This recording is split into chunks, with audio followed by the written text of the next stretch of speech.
Jean-Noël Dubois nous a rejoint pour cette deuxième partie d'émission. Merci beaucoup d'avoir accepté notre invitation. Vous venez pour présenter un concert que vous allez organiser ce dimanche. Mais tout de suite, est-ce que vous pouvez nous expliquer quel est votre style musical et expliquer en quoi consiste ce concert que vous allez organiser ce dimanche, donc à Saint-Benoît-du-Sault?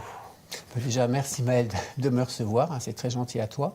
Eh bien, en fait, c'est un concert grand public, puisque avec ma partenaire Ludmila Guillemot, nous aimons développer ce genre de prestations. Je trouve que les concerts classiques sont vraiment trop guindés. Pour plein de raisons. Donc du coup, il y a plein de personnes qui se refusent le droit d'accéder à des concerts parce que voilà, il y a l'habit, il y a plein de choses. Bon, on est bien habillé, hein. C'est pas parce que là j'ai un trou dans mon pantalon que voilà. Donc un petit peu d'humour, ça fait pas de mal. Bien sûr. Et donc voilà, l'idée, c'est de. Alors c'est la musique qui plaît, c'est la musique des tubes, on va dire le top 50 de la musique classique, donc les danses hongroises de Brahms, qui ne sont pas de Brahms d'ailleurs, mais de la musique qu'il a reprise avec son smartphone de l'époque, donc sa copie.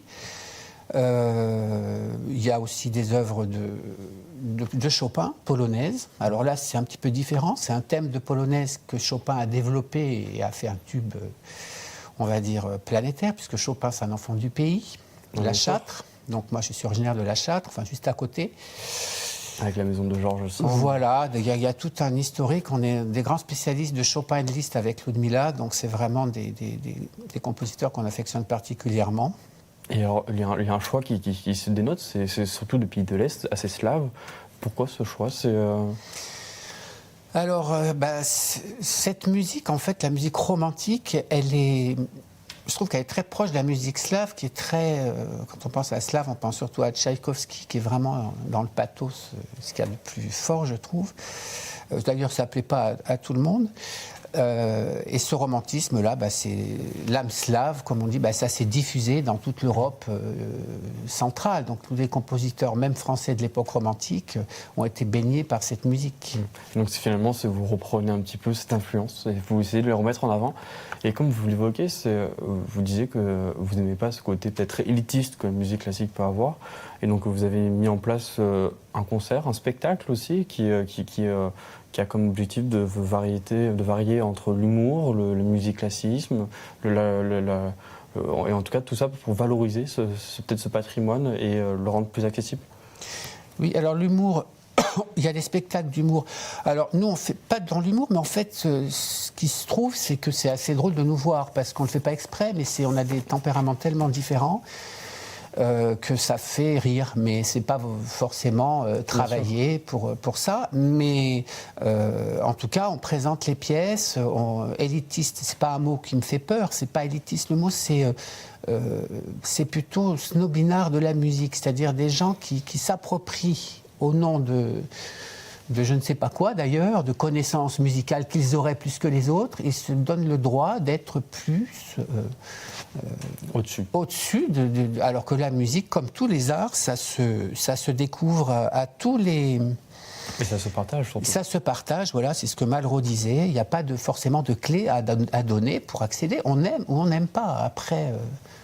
chacun est libre à chacun, voilà. Dans tous les arts, c'est la même chose. Il y a des gens qui détestent une peinture, il y en a d'autres qui la trouvent, que ça leur parle, etc. La musique, c'est la même chose. Et le tout, c'est finalement peut-être de parler à son public avec de l'émotion, de leur faire transmettre une émotion à travers de la musique, à travers de l'art. C'est ce que vous essayez de faire dans votre spectacle. Voilà, alors ça, le métier de pianiste, c'est ça qui est difficile, parce que le piano, c'est un instrument très...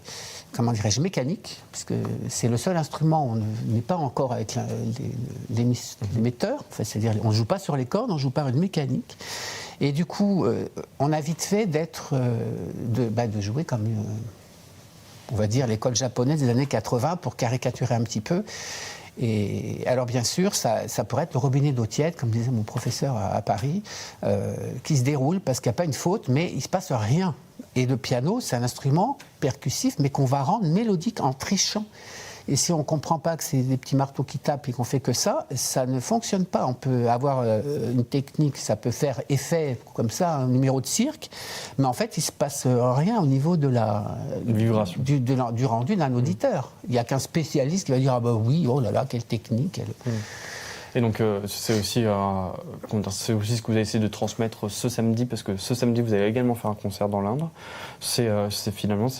Vous allez dans deux milieux ruraux. C'est aussi la volonté de votre part d'aller dans des milieux ruraux où peut-être la musique classique a un peu plus du mal à se développer. C'est aussi une volonté de votre part ou du tout?